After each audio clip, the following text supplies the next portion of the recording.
Welcome to Disney Odd Pod. I'm Kat. I'm Dee. And this week, we return to Witch Mountain. No power suit, no gang of charming, crazy kids, but there's a lot of animals to make up for it. Wild pack of crazy kids replaced by wild pack of crazy animals.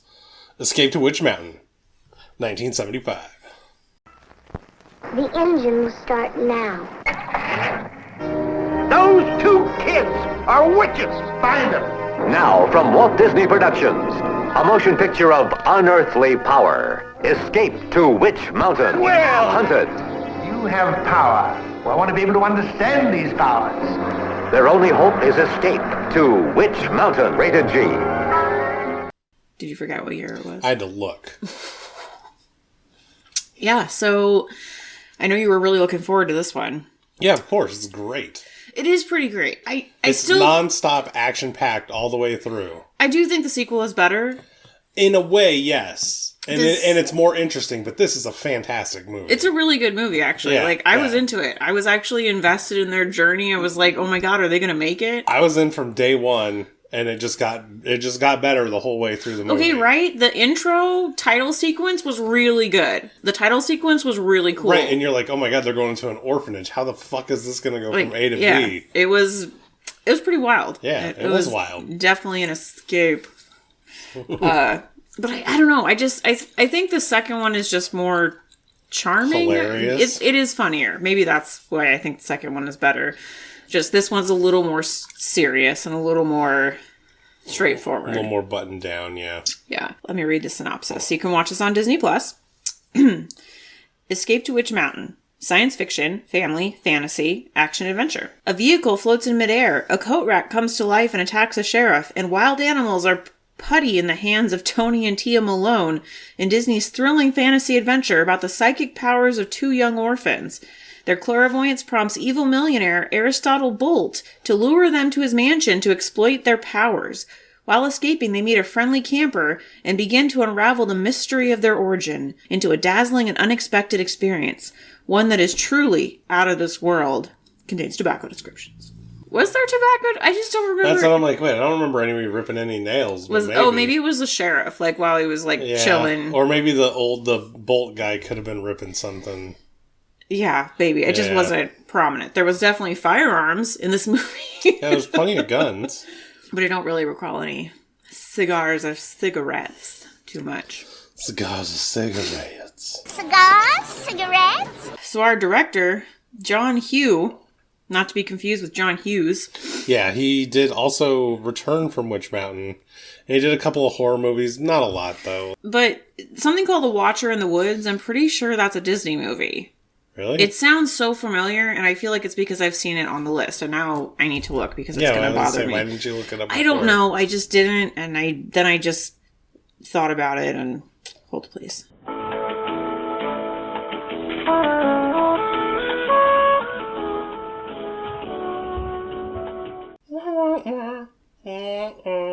Yeah, it's number 149, The Watcher in the Woods. I knew it was there. So yeah, apparently we'll see that again. So if it's anything as good as these movies, then it'll be great. Be looking forward to it. Yeah, yeah. And our writers, Robert Young and Alex Key. Alex Key wrote the book. Yeah.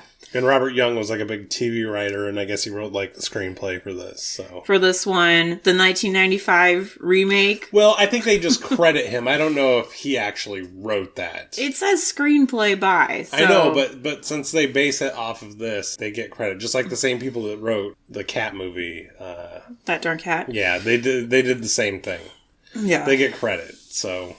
But now I want to rewatch the TV movie with Elizabeth Moss, so the one that I actually remember, because it follows this storyline. As I was watching it, the rich guy, I'm like, oh yeah, they go to the rich guy's house, and he has all this stuff, like... So who's the boy with Elizabeth Moss? Eric Von Detten.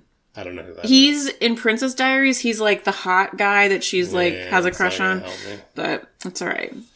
It's all right. So we open the movie and we go in. What are you doing? Wait. Oh yeah, sorry.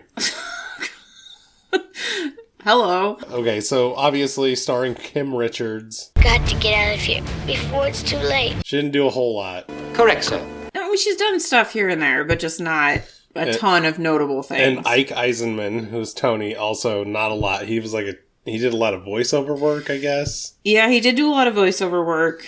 He was in Star Trek 2, and then we'll see him again in Tom and Huck. He plays a tavern man. Wait, didn't we watch that? No, that was Adventures of Huckleberry Finn. I thought we watched both. No. Oh.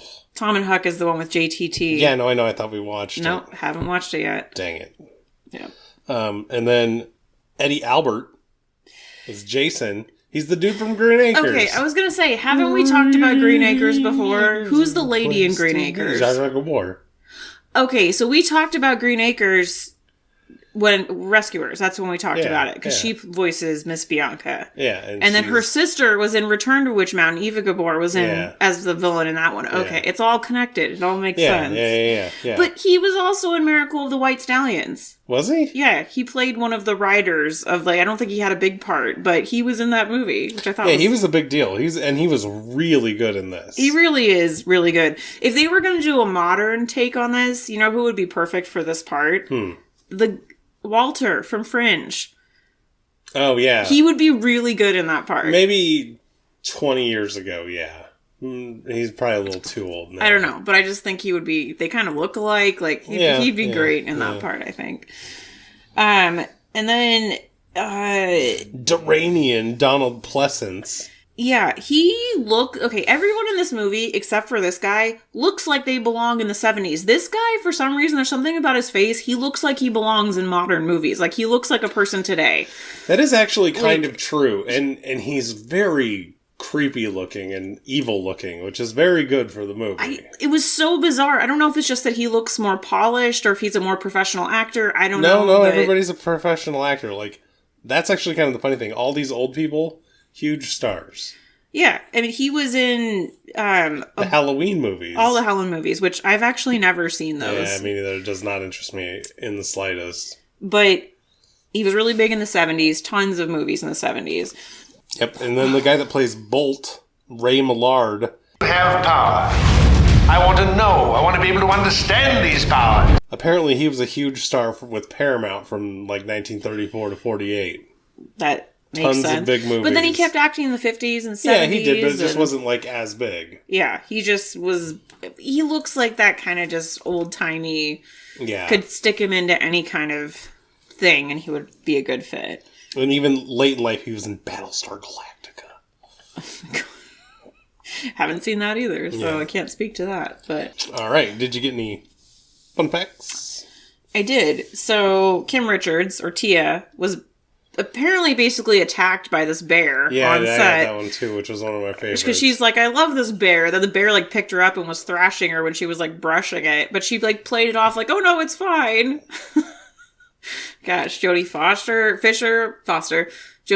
was attacked by a bear. Yeah, you can't be playing around with wildlife. Like, or was it a lion? No, she was attacked by a lion. Yeah, it was, and that was only 3 years before this. And I don't want to forget... that fucking kid at the beginning of the orphanage kid looks like Johnny Whittaker. A little bit, the little redheaded little bastard. Johnny Whittaker in there. Well, speaking of that little bastard, when he punches the bat, apparently in real life it hit Tony in the eye, and you could see and I saw this. You could see the green bruise under his eye, and I kept thinking, is he just sickly? No. It was makeup, and I could see it, but I didn't have any context for it. Oh, but they're like, oh yeah, you could see it. So yeah, I thought that was pretty good. I saw that one, but I didn't pick up on it. I picked up on it because I saw it. I was like, is he sick? No, is he abused? No. Yeah. Is Walt Disney beating him behind the scenes? This is after. Oh, I guess that's true. So maybe Roy Disney is. So speaking of little Ike. He was so excited. He learned the harmonica, thinking like, yeah, I'm going to play the harmonica is going to be super important in this movie. And then they just dubbed over all of it. Yeah, you'd have to. A professional harmonica player. So he did it all for nothing. Apparently, there's a rare Frisbee merch piece that's the Witch Mountain Flyer. I had that too. Because I knew you'd like that. But yeah, it has the spaceship on it. Yeah. And might have to make my own custom Witch Mountain disc. The last one I had was that Winky the cat was apparently super temperamental and difficult to work with, especially towards Ike. Shocking a cat would be temperamental and difficult to work with. You leave Winky alone. He was like one of the best parts of this movie. Yeah, we'll talk about that later. So let's fly our way through this. Telekinesis our way through this? escape our way through this? Sure, we'll escape our way through this.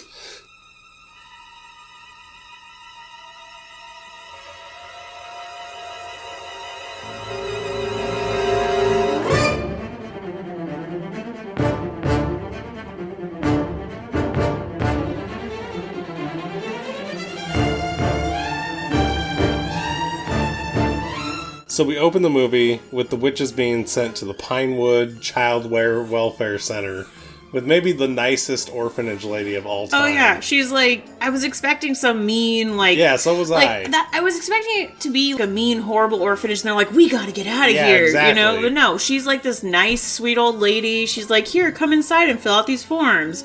And they meet this punk little kid who's just Little like... redheaded stepchild bastard I'm gonna kid. take your pen, like, fuck you. And his name is fucking Truck. Yeah, Truck.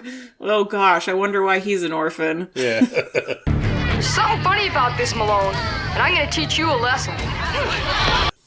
Trailer park parents. Did they have trailer parks back in the 70s? I think that's like their heyday. Oh, is that the heyday of trailer parks? I think that's like when all the trailers were brand new. Wow. It was the 60s and 70s because they don't... I mean, see, once again, you want to solve housing, put more trailer parks in. Yeah. I mean, because the manufactured homes today are really nice. Like those... Well, they don't even need to be nice. They just need to be places where you stick poor people. Yeah. So they... Hot talk. So Tia uses her powers to help, or I thought it was her using her powers, but it was actually her brother using his powers in the baseball game. And then he gets in a fight with Truck, because Truck's like, you cheated, like, I know you did. And he's punching him with the baseball mitt, and just, like, why are all the other kids not like, what the fuck? They're just, they can't even, the other kids are, like, incredulous about what's going on. Yeah. Like, what the fuck is happening right now? Why is all this stuff levitating? But nobody, like, is like, you're weird or anything. They're just scared. They're just scared. Yeah. But then, like, a bus shows up and they go to Snow White. Yeah. Oh, interior marketing. Yeah. And after the movie, Tia sees this card. She tells her brother, oh, something bad's going to happen to it. We can't let that guy get in the car. So they run over and tell him, don't get in this car. And he believes them and says to the driver, I'm going to walk. And then the car immediately gets crashed into. Yeah, the part right where he was going to get into gets smashed into. The driver's fine, but he would have gotten hurt. So he's like, oh my God, he sees dollar signs because his boss has been looking. Well, because he's a criminal, yeah. But it's not clear what exactly, because he calls his boss and is like, I have exactly what you've been looking for. Well, and we see we see right before that, we see Mr. Bolt, and he has like a series of fortune tellers and horoscope and voodoo men working for him. Dumbest scene ever. Trying to get an advantage. So I guess that's what it is. He's like, find me something to give me an advantage. And so that's why he comes in. And Durian's like, I found just the thing for you. I kept wanting to call him Mr. Durian, but his name is Mr. Duranian. He probably stinks as bad as a durian. Yeah. And I kind of thought that he was, in some part, I thought he was going to like turn around and help them. So did I. Did they not give that vibe the whole time? Yes. It just seemed like he was going to turn a corner and be like, we're going to let you little bastards go. Especially like, once he takes them to the house and the whole thing, I thought that he was going to help them, but then I liked the way they did it better. Yeah, it worked out. So basically Mr. Duranian forges all these forms, and the lady is just so innocent. Oh, the forms say this. That was back in the day when you could do shit like that and get away with it. Right. But, well, in between that, you kind of skipped some of the importance of, like, the Starbucks map and where he's visualizing where they're going. Because she's carrying around this box. It's like a purse box thing. It's not really a purse. It's just a box. Well, but it has like a strap on it. Yeah, like, a strap that literally wraps around her arm. Yeah. So, and it got smashed when he got in the fight with Truck, and it flipped open, and there was like a map in there. And so they were like, this is where we need to go. Then Duranian takes the kids to Mr. Bolt. They have like ice cream and rooms. I was laughing at the butler with the ice cream. Yeah, That's what, I don't know why, but it struck me as so funny that he's just like standing there with these 2 ice cream cones. I don't know. It was just funny to me. And they have like their dream rooms and quarters, and Winky has his own quarters. Yeah, the cat. Winky the cat gets a suite. It's amazing. And he's so happy. I love it. When all this is completed, Tony... There's more? Oh, yes. haven't had time yet to install the carousel or the gymnasium. The old tennis court is being resurfaced. And you can start your riding lessons first thing in the morning. Oh, wow. We love horses. Oh, I forgot.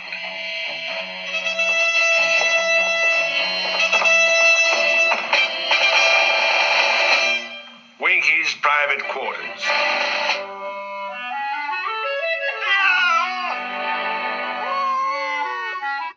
And they have these riding lessons the next day, and Tia just becomes the horse whisperer. Yeah, she says, like, hey, Thunderhead, that's not nice. Like, get down, I'm gonna ride you. And the horse was, like, just on his hind legs for so long while she was talking to it. So basically this whole thing is, like, showing their powers, and Mr. Bolt's, like, spying on them. Right, and it's obvious that Tia has more powers than Tony. But she had more powers than him in the second movie, well, too. no, that makes sense. She's more powerful than he is. She's really the star of this. Yeah, he's kind of a dud. And I don't really know why it's so underplayed throughout this movie and really the next movie that she's 100 times more powerful than him. Yeah, it's just... He has to have a fucking flute in his mouth to do anything. And I thought that they were gonna, like, overcome that. That was gonna be a thing where he'd have to, like, come to his powers, you know? But they don't have the stupid harmonica in the second movie. So clearly he figured it out. But I think that what it is that... They got taught by the other people, maybe. When he says, oh, it's probably because you're a girl, because girls mature faster than boys, type of thing. She's younger than him. That is true. She is young. I keep forgetting they're not twins. Like, in my head, I think they're twins. Like, yeah, they said that when they got lost, she's 2 years younger. Okay, so never mind. Because they said he's 5 and she was 3. So she's just better than him in every way possible. Well, yeah, and that plays out throughout this movie and the next movie. They basically, what happens is that Tia sees, like, a vision of Mr. Bolt being evil. So she's like, we have to get out of here. So they're like, okay, we'll get out of here. After they, like, send... It was unclear. The dinner scene... where they're like, you guys need some rest. And they send the adults to bed. Were they, like, forcing them to do that? I don't think so, because then the adults go and talk afterwards. It was just unclear. It was a little unclear, but it was a little... That was weird. Because I think they made them do this, but then they snapped out of it. Yeah, because, I mean, immediately during dinner, Mr. Bolt just can't handle it, and he just... shoots his load all over the table. Oh, you guys are multi-powerful. Mr. Durian's like, shut the up. fuck up. Calm down. Take a slow approach. Like, slow it down. No. Mr. Bolt just is like... He can't help it. No. And Tia even says, you're too excited. Yeah, you need to go to bed. Yeah, you need to calm down. It was a field, and tell where there's oil far beneath it. You could foresee a revolution, a natural disaster. Please, Mr. Bolt. You're too excited. You're going to make yourself sick. You should go right to bed, sir. So then once they get locked in their room, which, I'm sorry, if you see these kids moving all this shit around and doing all this shit, a lock's not going to keep them in. Yeah, well, I don't really know what he was thinking. It's like, yeah, we're going to lock him in the room. That's going to help. Right. So they obviously escape. And I love the escape scene. Yeah, the escape scene is great. Because the alarm bells are going off. She's carrying the cat, like, the entire time. She's basically carrying the cat from here till the end of the movie. Which made me so happy. Yeah. I was scared the cat was going to get lost. Fuck no, Winky's got it. Well, Winky even, like, distracts the guards so they can get the gate open and then jumps on the horse because she summons Thunderhead or whatever his name is. Yeah, and she stops the dogs and turns them back on the security guards. Yeah, which is great. Yeah. She's just like, okay, yeah, we got this. And then they ride off on the horse. And eventually are like, well, we got to ditch the horse. We'll leave him at a vet hospital. That's a good place for him. Yeah, because he's fine now. He's a good horse now. Yeah, he's chill. Yeah. We find out that they jump into this RV, but we cut to the scene with this dickhead RV guy. But he's not really a dickhead. He is a dickhead. He's a dick to everybody, and it's funny. Yeah, the guy is like, man, sir, you have a lot of stuff here, more than blah, blah, blah, blah, blah. And he's like, why don't you mind your own fucking business? Yeah, like fuck off, dude. Get off my nuts. Yeah, and so when he drives down to the beach, and he's like, yeah, I'm just out on my own, and then he sees the cat. Yeah, the cat gets out, like, basically at the same time he does. And he's like, oh my god, a cat. I love animals. I'm going to feed you some tuna. He sees the kids and he's like, I'm crotchety and upset. And then he's I don't like kids. I don't like interruptions. I don't like things in my way. Go wipe yourselves off down at the beach. And then I'm going to feed you. But I just got done telling you how much I hate you. So he decides to help them, basically. Right. And the cops are on the trail. We find out Duranian and Bolt have got all the cops in their pocket and they're all looking out. And so a motorcycle stops them. And by the way, the old guy's name is Jason. Well, they agree to go to Stony Creek. Right. So he warms up to them and they agree to go to Stony Creek.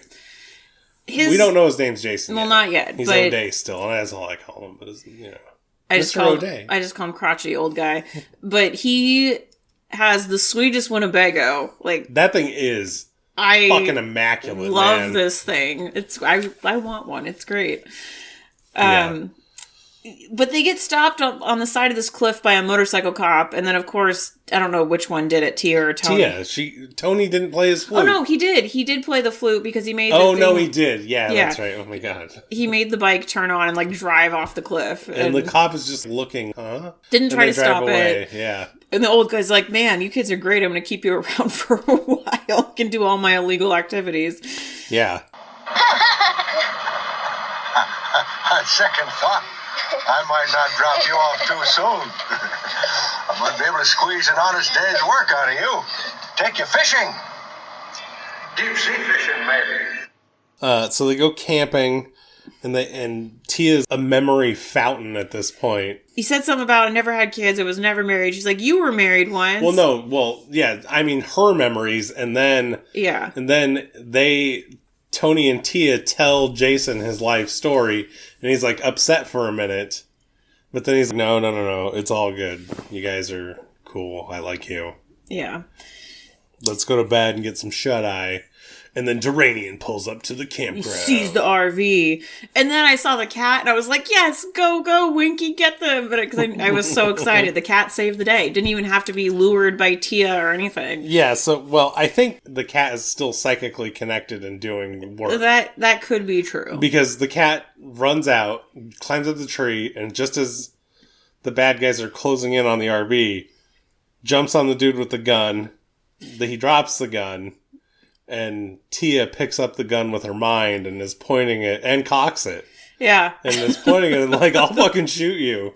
So the cat jumps back in the thing and they're like, okay, let's go. And let's take off. And I'm like, why didn't they disable the car?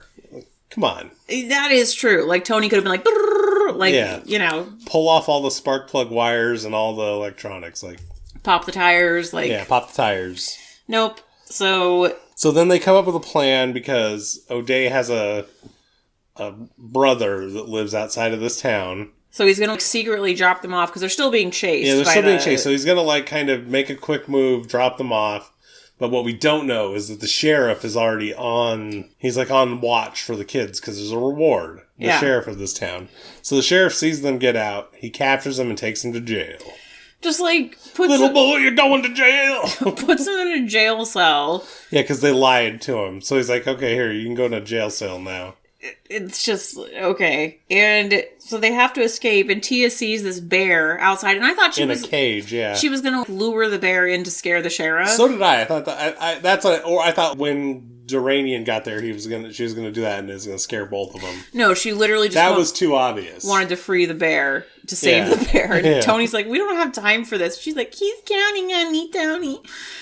So, the escape from the sheriff's office shenanigans was so ridiculous. Yeah, because Tony basically brought to life a coat, a broom, a coat rack, and a hat. And a hat, yeah, and he was spinning them, and the sheriff's like, whoa. Yeah, he's hiding behind his chair, and the floating coat is beating him with the broom. Yeah. And it went on for a while, and it was pretty great. Yeah, it was pretty great. As Tia sneaks out and goes and lets the bear free. Yeah. So that once Tony's back out there with all their stuff, they're just ready to run out into the woods with the bear. Yeah, and the bear's following them. Okay, so the hillbillies in the town that are like, yeah, we're gonna go hunt down these witches. Well, obviously the sheriff called everybody he knew. What are they gonna do? Shoot these kids? Yeah, that's what they were gonna do. It's just... This was shoot to kill. They were hunting the kids. I don't know if you noticed, but literally every single person in focus had 2 guns. Whoa. No, they all had one No, rifle. there was several of them that I saw Maybe, that had 2. yeah. They were like, yeah! Yeah, I mean, the townspeople were ready to go and kill some children. It was just so because stupid. the sheriff said that they were witches. Yeah, no evidence. They didn't see anything, but the sheriff said they're witches, so we gotta go kill them now. Yeah, I mean, this whole town is full of people just ready to kill anything. And then I'm just thinking, well, why wouldn't Tia and Tony just turn all their guns on them? Like, they shouldn't be concerned about literally anything. Why are they hiding from I don't know if anybody? they're powerful enough to turn everybody's guns at the same time. I think they're young and they don't have, like, tons of power to do it.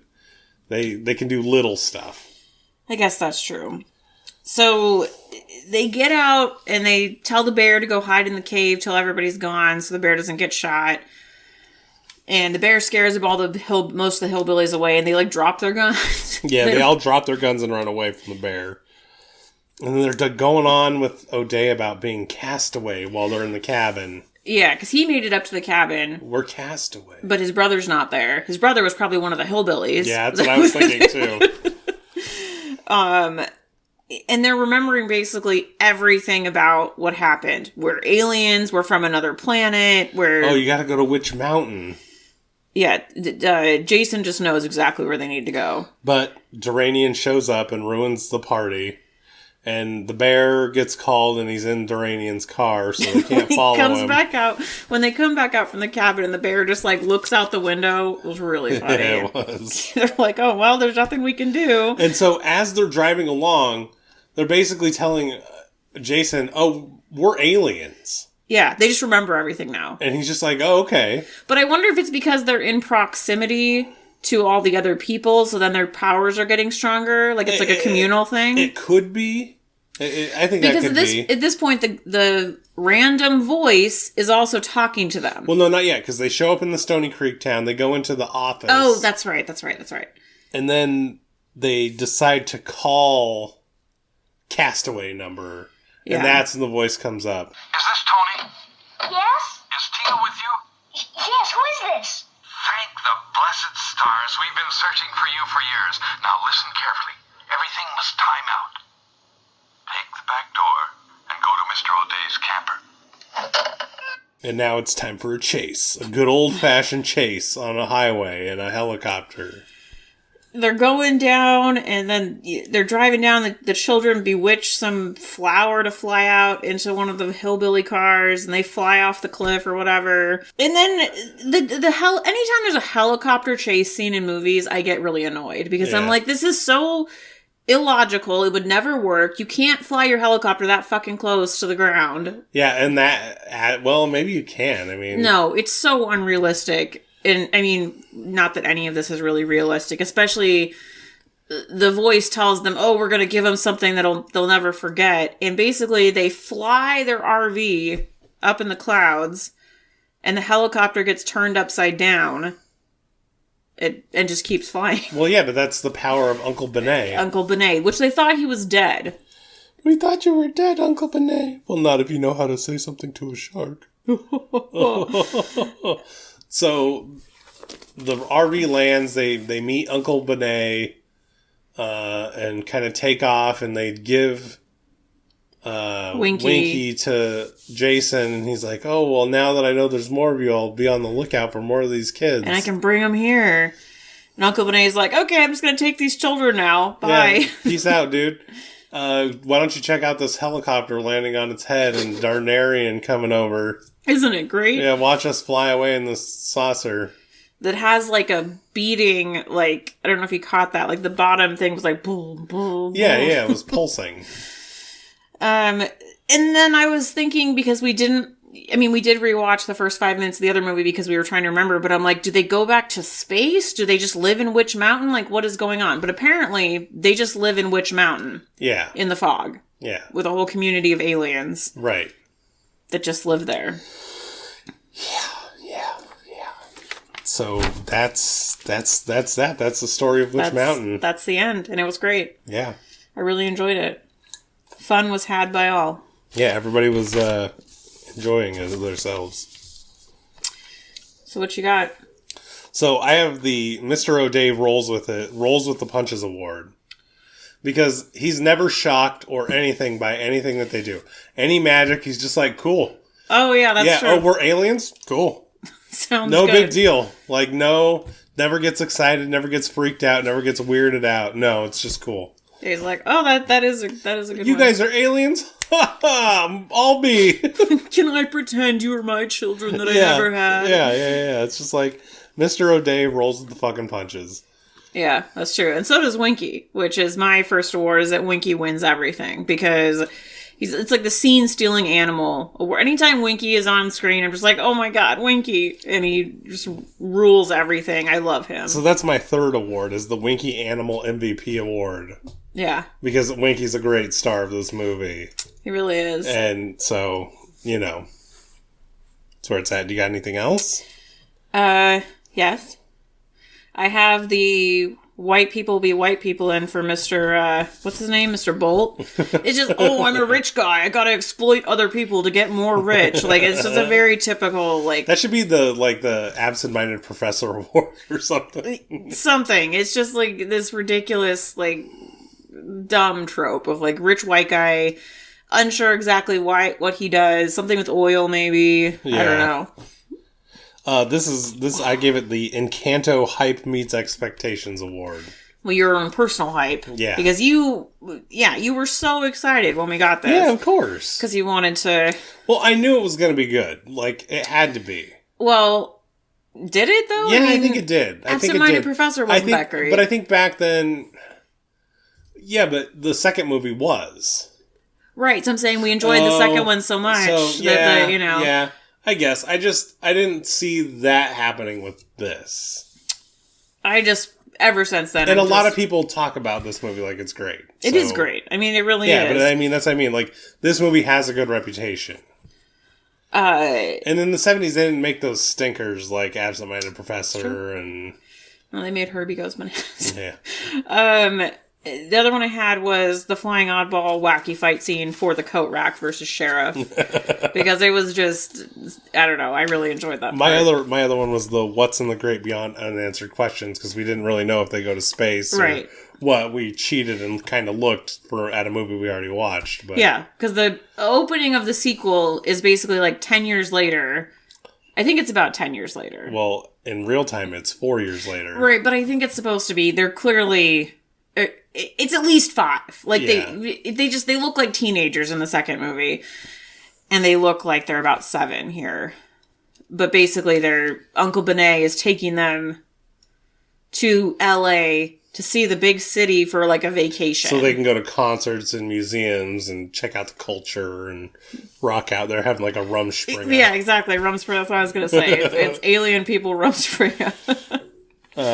Yeah. So, any surprises, disappointments? Just how weak Tony is. Because the second movie, I just thought, well, we didn't really get to see his powers because he was sedated for most of the movie. And really, Tia is just far superior to him in every way possible. And I didn't think that was how this was going to go. I thought he was going to be the superior because he's older. That definitely didn't surprise me. I was surprised that there was no slow spots in this movie. Literally, not. There's never one point where you're like, man, I wish they'd move on. No. No, this movie presses the gas pedal and it never lets the foot off the gas until the end. It's pretty good. Yeah. Good pacing for sure. Yeah. And it's not too long. It's only an hour and like 37 minutes. Yeah, no, there's no like that's what I mean. There's nothing boring about it. Like no. It just fucking goes. You're just shot out of a cannon. Let's fucking do it. So I mean, they already have the sequel. That's what I mean. Like if you remade it or made a sequel, they did both. No, one of them stunk, and the sequel is amazing. Okay, no, this is what you need. This is my thing. You need a spin-off TV series of the guy O'Day? of O'Day and Winky. They made a pilot with him in it. What? Yes, of like for a TV show of like rescuing kids. I think that was the crux of it. Yeah, and then what happens? It was called like Beyond Witch Mountain or something. Oh my god, that's a missed opportunity. I agree. But really what happens is he just turns into Walter and then becomes Fringe. Because he's trying to get back to Witch Mountain. Yeah, that was when the thing that he was in the pilot for Beyond Witch Mountain that was like whatever they were going to do. It could totally be like, that back then was when they had like, it was a, quote, monster of the week type thing, but it would be like a case of the week where he's going around and finding these kids and reuniting them with, type of thing, but he could encounter like other mysteries along the way. Or he could have like the FBI chasing him because they don't believe him. Right. Like it could be X-Files-ish. That's what I mean. It could be a similar, like they have the main plot, which is him returning kids, but then they have these subplots where he finds like other... Oh, this guy's a kidnapper. Like, oh, this episode is a Bigfoot episode. This episode is a da-da-da, Just saying, it could be interesting. Sure. And then Winky's just there. Did you get a budget for this movie? I couldn't find a budget, but they made $20 million. So they clearly made some money just based on how budgets were back then. Oh, no way. Yeah, they made tons of money. That's good. What do you think the rating for the... How do you think the critics received this movie at? I'm going to say like a 75%. Oh, man, you cheated. No, 74. I just guessed That was... What about the people? What do you think the people did? Like 85. No, the people are douches. 59. What movie did you watch? That is weird. I don't get it. People are just... I don't know. Sometimes they're just all over the place. Like, I don't understand, like, oh, I watched this. It sucks. What? I don't know. So what was your rating for this movie, Kat? So, I really like this movie. I'm guessing that you probably liked it more than I did. Yeah, probably. But I think it's solid. It's a very solid movie. So I gave it a 72%. 7.2 out of 10 Tia Animal Whisperings. This is a fantastic movie. Almost perfect. 91. I don't know about a 91. No, it's a 91. It never lets you up, never lets you down. I just think it's because I really liked all the hilarious, wacky bits of the sequel. So I still like the second one better, but I still think that this is great. It is great. It's a good movie. But I also just was... I don't know. There's so many things about the second one that I'm just, oh my god, that was so great. I'm not taking the second one into account at all. This movie by itself is very good. It is. It's really good. I enjoyed it a lot. Yeah. So I'm giving it its kudos. Little mess. Never trust me with a piece of paper. Never trust you with, paper, notebooks. What do you think a notebook's made out of? Paper. Things. And now it's time for Kat's favorite part of the podcast.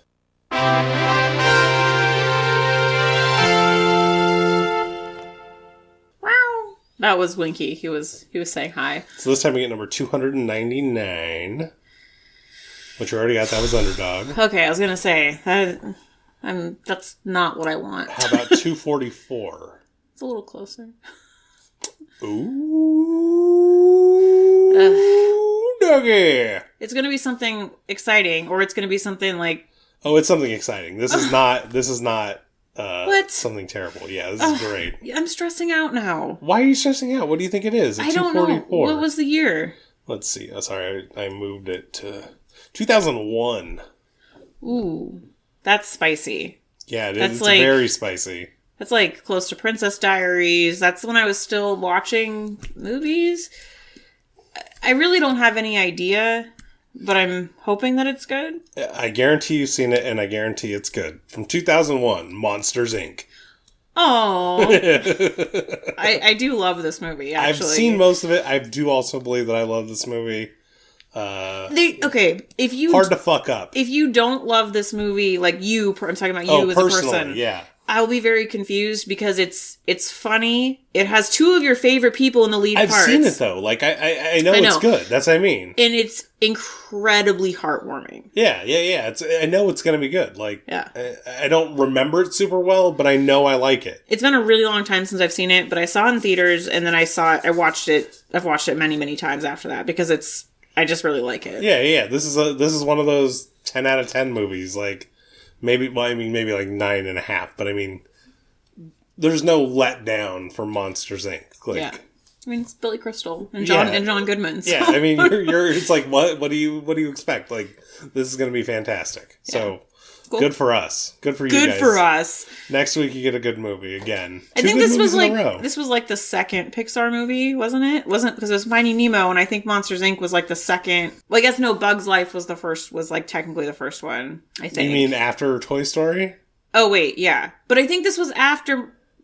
There's Toy Story 2 was before this. Oh, was it? Okay, never mind. And so was A Bug's Life. I think this is the first Pixar movie that's like a totally different thing. Totally different thing. I mean, Bug's Life was different, but and more story driven. Because you remember Toy Story and Toy Story 2 are kind of Toy Story 2 is a little more story driven, but definitely the original Toy Story is very simple, and Bug's Life is pretty simple. Yeah, also. that's what I mean. But this, I think, is where Pixar really started to. This is like an actual movie. Yeah, this is where that happens to be Pixar. They really started to do their kind of how they do their movies. I think this was the first one that really. That was like a movie. Yeah, because then Finding Nemo is after this. Is the next movie, which is also a movie, not.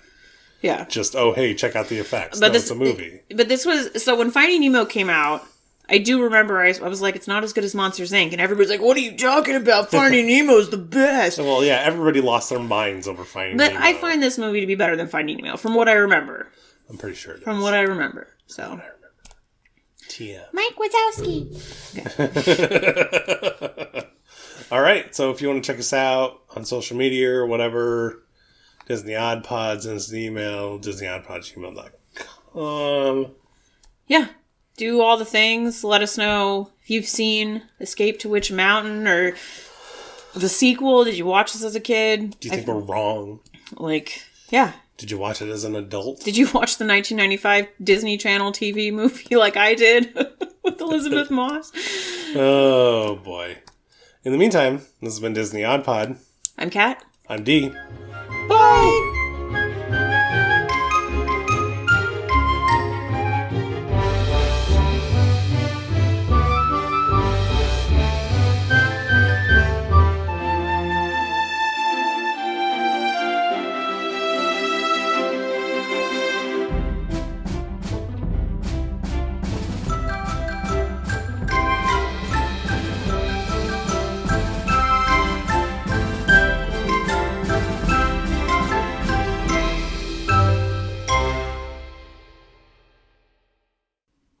It was hard for me to open.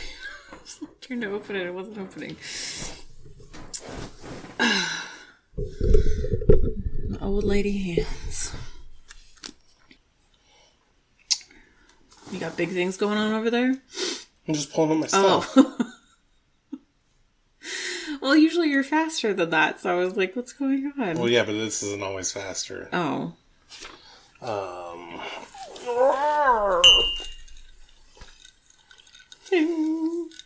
What is the thing where they do that, where they hit the thing and it's like testing something? It's like a pitch. Yeah, you're testing for your perfect pitch. Perfect pitch. I'm like, what's H Mountain? Oh, that was Hannah Montana. There we go. I was like, why is the fan so loud? Because it was propped up on the edge. No, it's not. I was like, this is so loud. It's like the old problem we used to have. Yeah.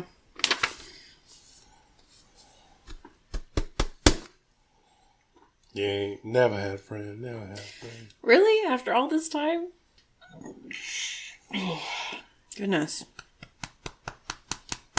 Okay.